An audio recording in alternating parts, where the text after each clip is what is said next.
Et bonjour à tous et bienvenue pour ce nouvel épisode. Alors aujourd'hui, vous avez vu le titre, on va parler de Deathlock.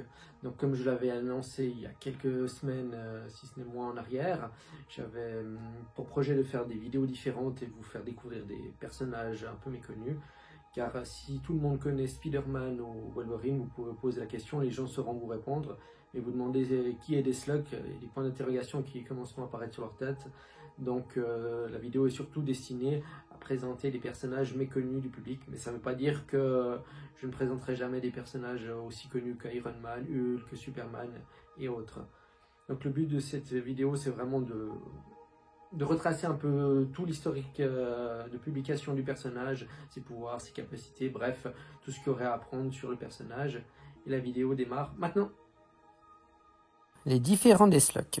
Deathlock, parfois appelé Cyberman dans certaines mauvaises traductions, est un cyborg dont l'identité humaine a été incarnée successivement par plusieurs personnes. Le premier, Luther Manning, a été créé par Rich Buckler et Doug Mahnke en 1974 dans The Astonishing Tales 25, qui est le Deathlock que vous retrouvez dans l'intégrale de 1974 à 1983, dont vous pouvez retrouver l'épisode sur ma chaîne. Le suivant, John Kelly, est apparu dans le Marvel Comics Present numéro 62, le troisième, Michael Collins, dans la mini-série Deathlock de 1990, le quatrième, Jack Truman, en 1999, qui est un agent du SHIELD, le moins intéressant de cette liste, et le dernier en date, Mike Peterson, qui est apparu dans la série télévisée Marvel Agent of SHIELD, donc dans le MCU intégré ce personnage, qui fera d'ailleurs plusieurs caméos par la suite. On se retrouve donc avec 5 Deathlock principaux, car vous verrez en fin de vidéo, il y en a d'autres. Chaque Deathlock a son histoire, comme nous allons le découvrir avec le premier. 1. Deathlock Luther Manning. L'histoire de Luther Manning est relatée dans l'intégrale de Deathlock 1974 à 1983. Il faut savoir que son histoire se déroule dans un univers parallèle, soit l'univers 7484, mais il fera bien son apparition sur la Terre 616. Je ne vais pas rentrer dans les détails au sujet du fonctionnement de la temporalité dans l'univers Marvel, car c'est un sujet complexe qui mériterait une vidéo dédiée, donc reprenons sur notre premier Deathlock. Luther Manning s'est enrôlé dans l'armée à la fin des années 70 et a gravi les échelons jusqu'à devenir colonel. Au cours d'une guerre en 1985, Manning a été grièvement blessé par les effets d'une mine à commotion cérébrale. Les restes de Manning ont été récupérés par son officier supérieur, le major Simon Riker, pour être utilisés dans le projet Alpha Mech. Une opération secrète visant à créer des super soldats cyborgs, le cerveau et le système nerveux et les tissus encore vivants de Manning ont été transplantés dans ce corps synthétique. Lors d'une opération effectuée par le frère du major Riker, Harlan Riker, qui avait remplacé pendant des années les membres manquants de son frère par des pièces synthétiques qui ont été perdues lors de l'altercation avec le Docteur Doom ou Fatalist si vous préférez. Après 5 années de stase, le corps de Manning a été réanimé sous le nom du cyborg Deathlock, ainsi nommé parce qu'il était enfermé dans un état de mort. Sinon, Riker a supervisé l'entraînement de Deathlock et ses premières missions. Mais le cyborg s'est finalement rebellé contre la programmation lorsque ses souvenirs humains sont revenus. En échappant au contrôle de Riker, Deathlock a appris qu'il était légalement mort et que sa femme avait depuis épousé son vieil ami Mike Travers. Découragé mais incapable de se suicider en raison de sa programmation interne, Deathlock chercha à ruiner ses anciens maîtres. Devenu lui-même un cyborg après avoir subi des blessures, Riker se consacra à la fusion avec l'Omnicomputer qui supervisait la ville de New York, devenant une entité de cyberspace connue sous le nom de Savior Machine. Cependant, Deathlock le força à sortir de l'Omnicomputer, laissant Simon Riker désespéré, incohérent à cause du renversement rapide qu'il a subi. La CIA tenta de ramener Deathlock à la vie en transférant son esprit dans un clone de Manning, mais ne réussit qu'à dupliquer ses souvenirs dans le corps, laissant Deathlock essentiellement inchangé. Deathlock rencontra brièvement Spider-Man voyageant dans le temps. En traquant les forces de Riker, Deathlock rencontra Godwolf qui le transporta dans le temps. Il a été capturé par le super-vilain Mantalo qui prit le contrôle des systèmes informatiques pour le contrôler et l'utiliser dans une tentative d'assassinat du président des États-Unis. Deathlock a pu résister suffisamment aux commandes externes que les 4 Fantastiques déjouent son attaque et le cyborg a été placé en garde du SHIELD. Donc là, il est arrivé dans la Terre 616 à ce moment-là. Deathlock a ensuite été volé dans une installation du SHIELD par les agents de Roxxon Energy et étudié par la version passée de Harlan Riker. Riker a pu créer une version entière robotique de Deathlock et a finalement pu rétro-concevoir toute la technologie cybernétique pour créer son propre prototype de Deathlock. Pendant ce temps, le Deathlock original a été programmé pour servir Roxxon et leur division. Le Deathlock reprogrammé a attaqué et tué son propre clone qui avait voyagé dans le temps pour tenter de le récupérer avant de mourir. Le clone a pu restaurer les souvenirs de Deathlock et le libérer de la programmation de Roxxon. Avec l'aide de Captain America, Deathlock est retourné à son époque avec l'aide de Goldwolf et ses Rédempteurs, a pu vaincre la version de son époque de Harlan Riker et son complot visant à remplacer l'humanité par des guerriers cyborgs. Avant de le renvoyer à son époque, Deathlock a averti Captain America de la menace posée par le Command, une division de la Roxxon. En conséquence, Captain America a pu déjouer leur plan, provoquant la divergence de la Terre 616 par rapport à la chronologie de Deathlock. En 2011, sur la Terre 7484, l'ordinateur de Manning s'est écrasé depuis longtemps et il se battait pour sa propre survie. Il s'est rebaptisé le Démolisseur et serait recruté par Timestream en échange de la modification de son passé afin qu'il ne devienne jamais Deathlock. Manning ignorait que le Timestream était secrètement un monarque étranger qui avait combattu des années auparavant. Les plans de Timestream menaçaient de toute existence, incitant la Time Variance Authority envoyée par Goldwolf pour l'arrêter. Timestream a recruté le Luther Manning de la Terre 616 et Goldwolf a recruté ses propres Deathlock sous la forme de Siège et du Deathlock de la Terre 616, Michael Collins, dont on parlera après. Finalement, Deathlock de la Terre 7484 a appris la vérité sur Timestream et a travaillé avec Collins pour détruire. Peu impressionné et dégoûté par Goldwolf, Deathlock a volé l'un des gantelets temporels et s'est rendu sur la Terre 616 dans cette réalité. Il a parcouru les égouts de Manhattan dans une solitude relative. À un moment donné, il a combattu dans le temps aux côtés de Tantalus et Pelops. Il a brièvement travaillé avec la société Tunnel Delros et a finalement été impliqué dans la lutte entre Daredevil, Black Wolf et les Tunnel Delros et le Peacekeeper contre Walter Jenkins. Bushwhacker est le roi des égouts. Après cette bataille, Manning quitta la scène pour réfléchir à sa vie après avoir refusé une offre de Black Wolf de rejoindre la Légion souterraine. Par la suite, Luther Manning fut recruté par X-51 de la Terre 9997 pour devenir membre de ses héros, un groupe de surhumains issus de la réalité alternative. Il avait rassemblé pour avertir les réalités alternatives du danger des Célestes qui se reproduisaient en imprégnant les mondes et en manipulant l'ADN des espèces dominantes des planètes. Donc voici en gros l'histoire de Luther Manning qui n'est pas entièrement présentée dans l'intégrale de 1974 à 1983, mais en somme il faudra lire les numéros suivants qui, je vous rassure, seront écrits en description. Donc il y a les numéros de Astonishing Tales de 1970, les numéros 25 à 28, 30 à 35, puis le Marvel Team Up 1972 numéro 46. On revient avec le Astonishing Tales numéro 36. Ensuite on passe au Marvel Spotlight de 1971 numéro 33. On continue avec Captain America 1968 des numéros 286 à 288.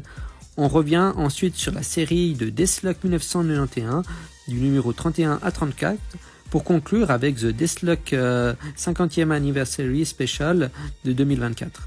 Soit 54 numéros pour retracer son histoire et ça fait beaucoup. Pourquoi les séries sont parfois classées par volume et parfois par année ? D'ailleurs, petit aparté pour certains qui, comme moi, font des recherches plus poussées, vous avez déjà vu que souvent les séries sont appelées volume 1, 2, 3, etc. Tandis que d'autres, au format annuel, c'est pourquoi je vous donne les séries nommées Captain America 1968 au lieu de Captain America volume 1. Comme ça, vous n'avez pas le risque de vous tromper en faisant des recherches sur le net. À savoir que les anciennes intégrales utilisaient également l'appellation volume. Personnellement, je préfère la version qui nomme l'année du début de publication, je trouve plus parlant. Après, à l'époque, le numéro se suivait tant que la série était publiée, et c'est pourquoi que dans la série avant 2000, on se retrouve avec des numéros comme 344 ou même 500 pour la série Avengers par exemple. Comme je vous l'avais dit par le passé, aujourd'hui les éditeurs relancent fréquemment les séries, ce qui fait qu'elles durent rarement plus de 40 numéros. Il y a des exceptions bien sûr, dans le simple but d'attirer de nouveaux lecteurs et d'éviter l'effet vide et se dire « Oh non, il y a 456 numéros pour tout comprendre » et c'est donc très marketing tout ça. Mais poursuivons car avec tous ces Deathlock, on a du boulot. 2. Deathlock John Kelly.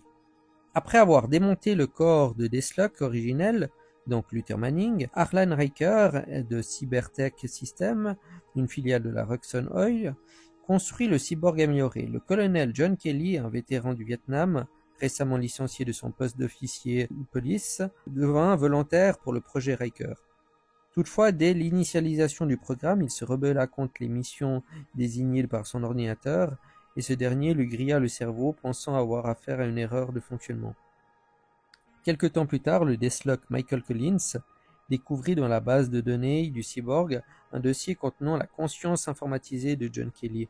En l'ouvrant, l'archive infecta le cerveau de Michael Collins et devint une sorte de seconde conscience de celui-ci. La situation ne dura pas car Collins découvrit que Riker travaillait sur de nouvelles séries de soldats cyborgs complètement lobotomisés. Durant le combat qui s'ensuivit, l'archive de Kelly se transféra dans le corps cyborg libérant ainsi Collins et gagnant ainsi un semblant de vie. Il se nomma Siege. Siege devint un mercenaire et travailla pour Silver Sable ou encore le Shield. Après Civil War, Siege fut listé comme recrue potentielle de l'initiative. Il fut assigné au groupe fédéral de Floride, le Command, avec Wundar, Aquarian, la sorcière, Jennifer Kale et le Conquistador. L'équipe enquêta dans les marais de Citrusville. Mordu par des zombies, il attaqua Kale. Son ordinateur de bord alerta Armor et l'agence détruisit le cyborg à distance. Croyez-moi, j'ai résumé son histoire car elle est plus longue et complexe que celle de Luther Manning. Pour retrouver les histoires de John Kelly, ce sera donc principalement dans la série Deathlock de 1991 à 94, ce qui me laisse penser que d'autres intégrales sur le personnage pourraient voir le jour. Mais pour être formel, c'est dans Marvel Comics Present de 88 numéro 62, Deathlock 91 13, 14, 17 à 21, Silver Sable and the Wilkpacks de 1992 11 et 12. D'ailleurs, il faudra que je vous parle prochainement de Silver Sable dans les potentielles futures intégrales. Ensuite, l'histoire se déroulera en parallèle de deux séries, Deathlock et Daredevil. Donc Deathlock 1991 des numéros 27 à 29 et 31.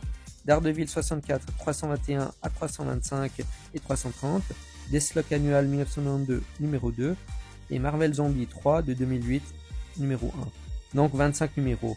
On poursuit avec les suivants qui est également présent dans certaines histoires de John Kelly. 3. Deathlock Michael Collins. Donc, j'ai mentionné avant Michael Collins, comme vous l'avez remarqué, étant donné que ces deux personnages se chevauchent dans leurs histoires, sans mauvais jeu de mots. Michael était un programmateur informatique travaillant pour Roxxon Oil. Il pensait que sa programmation pour les membres artificiels allait être utilisée pour aider les personnes handicapées sans savoir qu'elles étaient en réalité utilisées pour les projets de Deathlock. Après avoir découvert que son travail était utilisé pour la création de machines à tuer, il se plaint à son ami et patron Harlan Riker, ne sachant pas que Riker était derrière le projet Deathlock. Riker a trahi Collins et a placé son cerveau dans le corps du cyborg Deathlock. Lorsque Michael se réveilla, il se retrouva dans un corps de cyborg, mais incapable de le contrôler.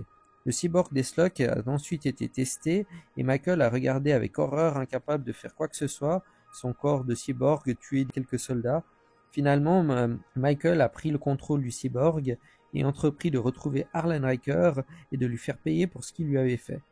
Michael a rattrapé Riker alors qu'il vendait illégalement des armes à une armée privée. Avant que Michael ne remette Riker aux autorités, il a découvert que son corps humain existait toujours quelque part. Bien plus tard, Deathlock fut découvert sur un nouveau Battleworld sur lequel il était piégé depuis des années. Collins, aidé par d'autres individus surpuissants comme le Dr Pym, la Guêpe, Spider-Man, Venom et bien d'autres, à combattre l'homme dragon et le fantôme de l'espace, qui se faisait passer pour le Spider-Man à ce moment-là dans l'histoire. L'étranger s'est révélé être celui qui les avait emmenés là, et ils ont finalement pu s'échapper.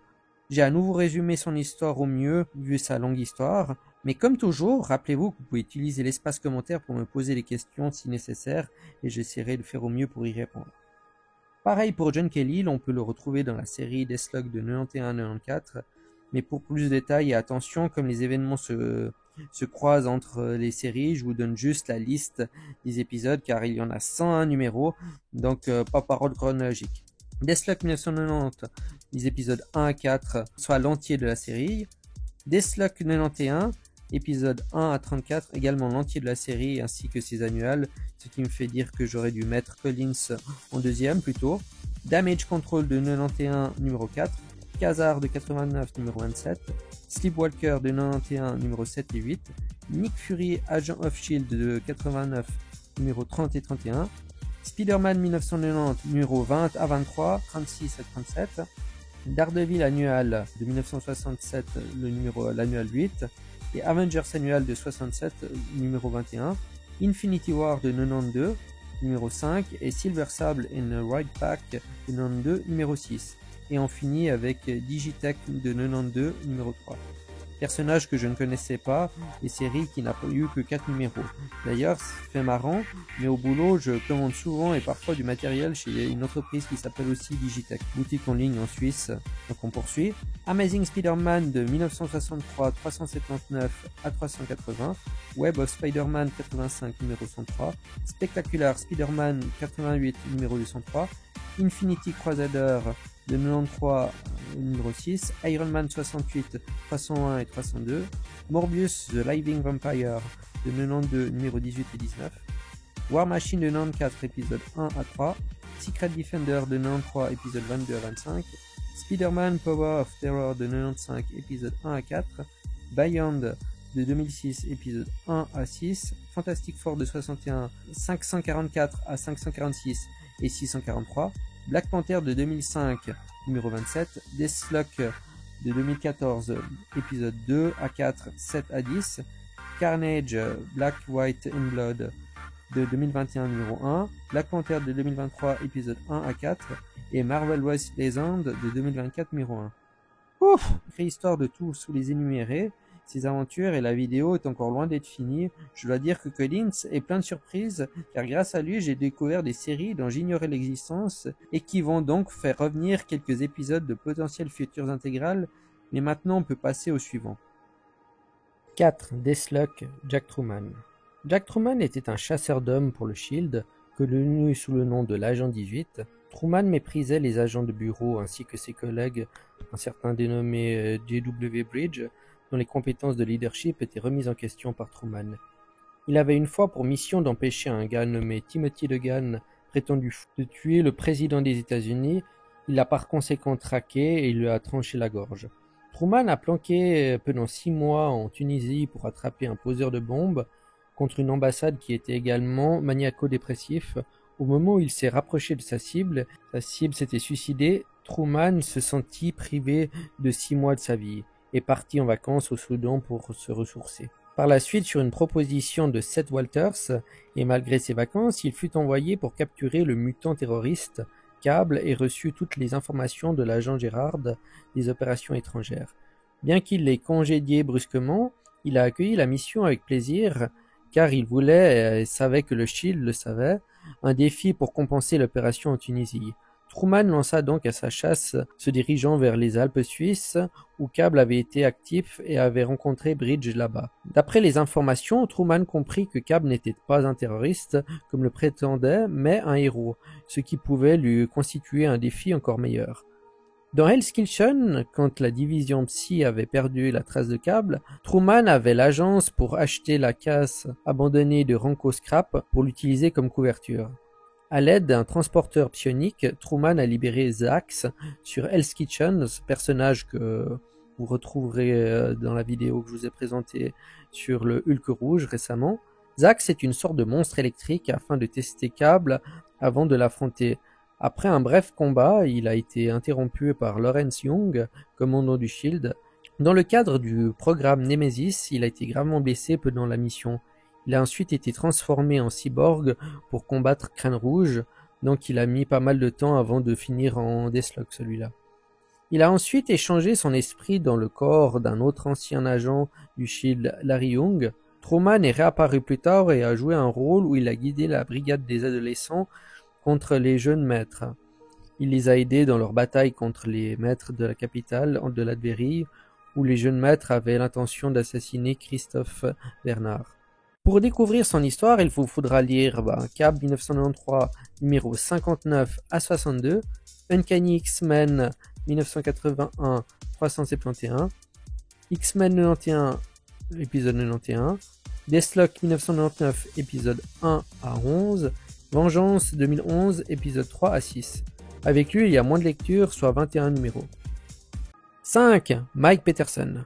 Concernant Mike Peterson, l'on peut dire que Mike est un homme ordinaire qui se voit offrir la possibilité de participer au projet Centipede après une blessure, ce qui a eu pour effet de régénérer son corps et de le renforcer. Après avoir été pris dans une explosion, il perd un bras, une jambe et est remplacé par des membres cybernétiques, devenant ainsi Deathlock.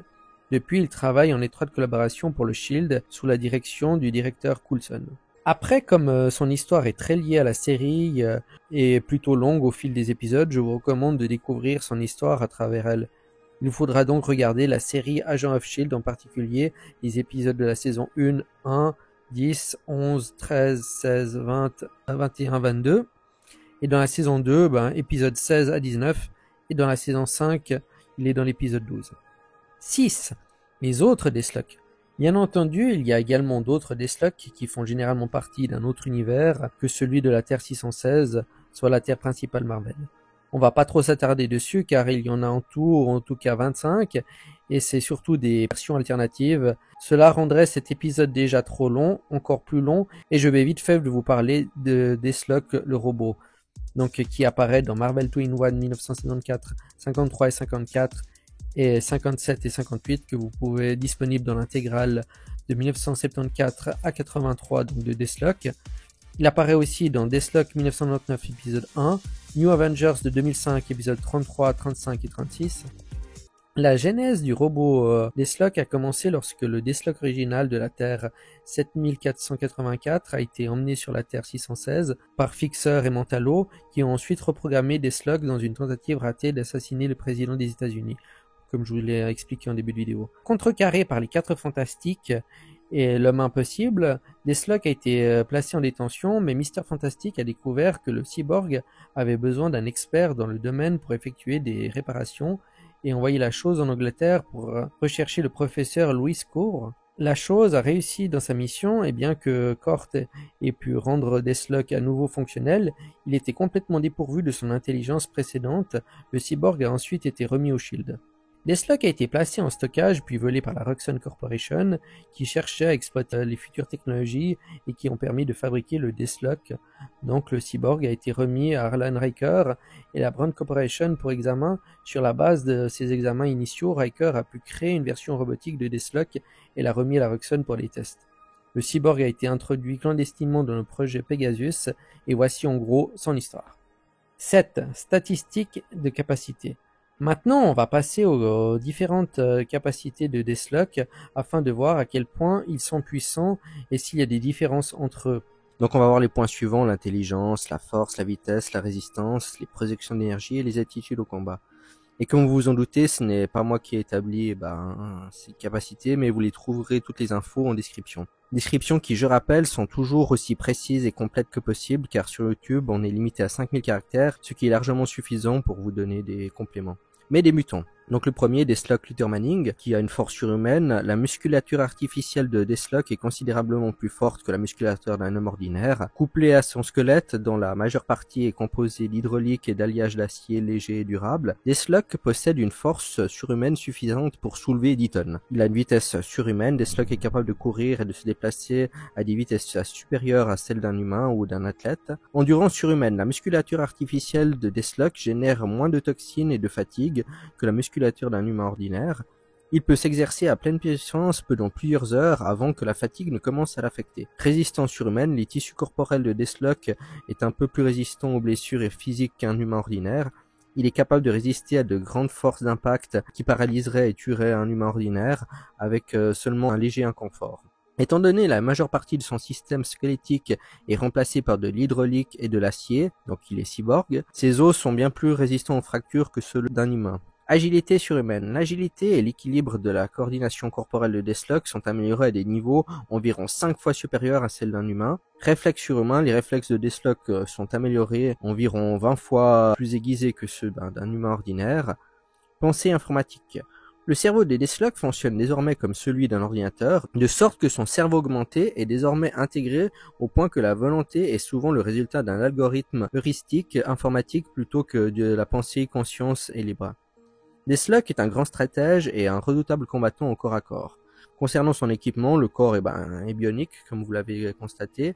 Ses armes, Deathlock possède une variété d'armes, notamment un pistolet laser à hélium néon de 150 watts seconde, un poignard de lancer de 9 pouces qui est attaché magnétiquement au mollet lorsqu'il l'utilise. Remarque, intelligence et compétences de combat accrues lorsqu'il est lié à l'omnicomputer. Donc maintenant, si on résume un peu le graphique, il a une intelligence de 4, qui peut monter jusqu'à 6. Sa force, il a une force de 4 aussi, une rapidité de 3, une résistance de 5, une projection d'énergie de 4, et des aptitudes au combat de 4, mais qui sont augmentées à 6 s'il est relié à l'omnicomputer.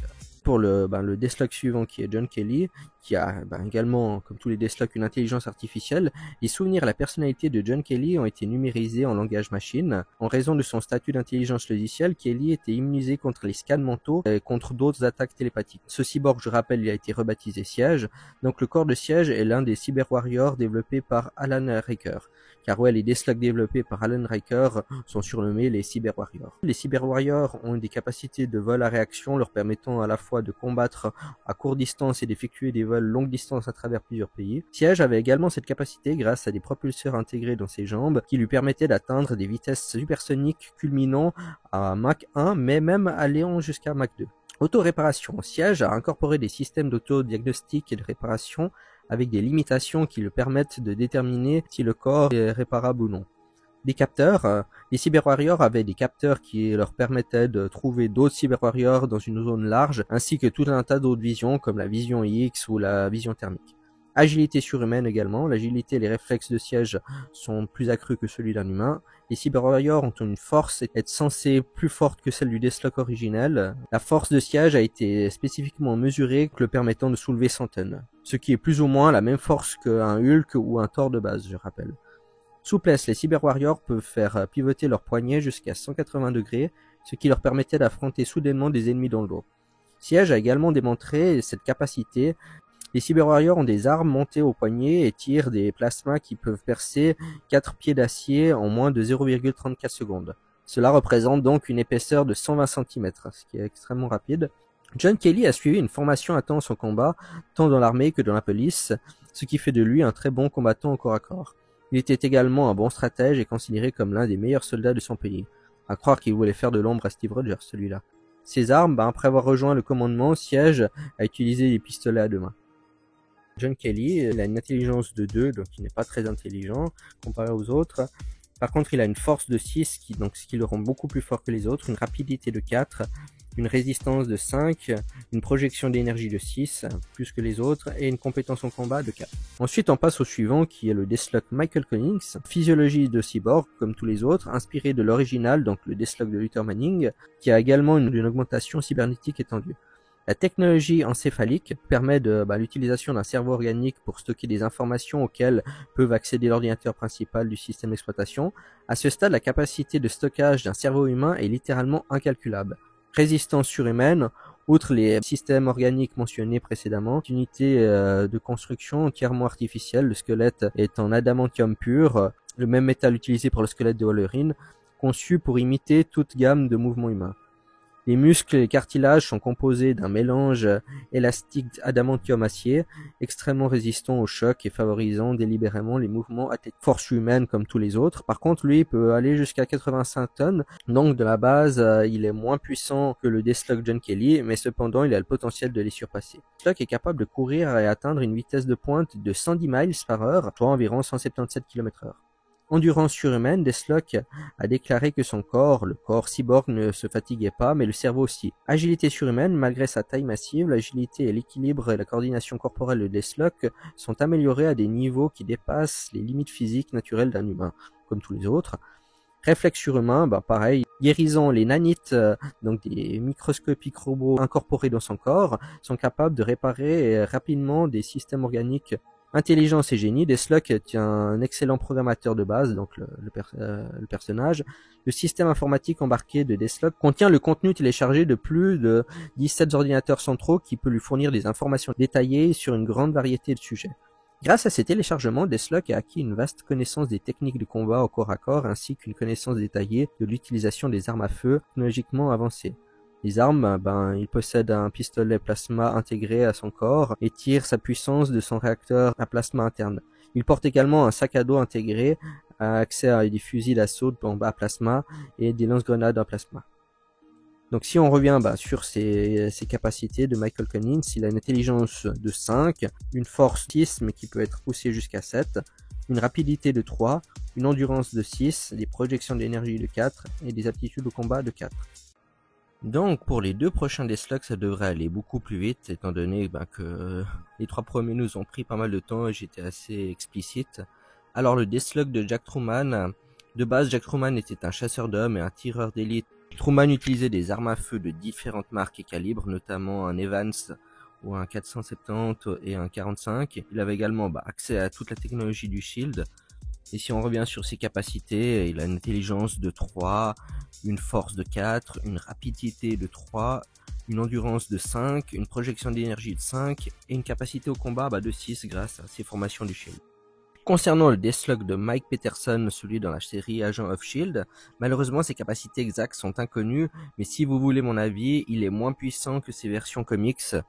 Et pour, si on veut vraiment le Deathlock robot, celui que je vous ai présenté aussi en bonus, les capacités de celui-ci sont sensiblement les mêmes que Luther Manning, à l'inverse que c'est un robot 100%, donc il n'a pas de conscience humaine. Je crois donc pouvoir dire que j'ai plutôt bien résumé ce personnage et vous avoir donné, je pense, suffisamment d'informations pour avoir envie de le découvrir ou non.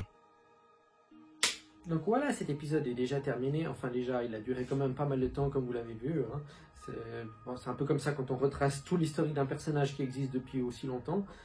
Et du coup, ce que je voulais dire, c'est que certains l'auront remarqué, j'ai un peu de mal à suivre le rythme d'une vidéo par semaine pour les vidéos du dimanche. Les vidéos de comics, elles sortent comme d'habitude le lundi, mercredi et vendredi. Mais du coup, ça sera plutôt dorénavant une vidéo sur deux, une semaine sur deux, car comme vous le savez, pour certains, j'ai 2 chaînes et du coup, j'ai pas envie d'abandonner une chaîne ni l'autre. Donc, comme j'ai aussi augmenté la qualité de l'autre chaîne et puis que je fais des vidéos plus longues, qui durent à peu près 20 minutes, ça demande quand même pas mal de travail derrière, vous l'imaginez. Donc voilà, c'est tout ce que je voulais vous dire.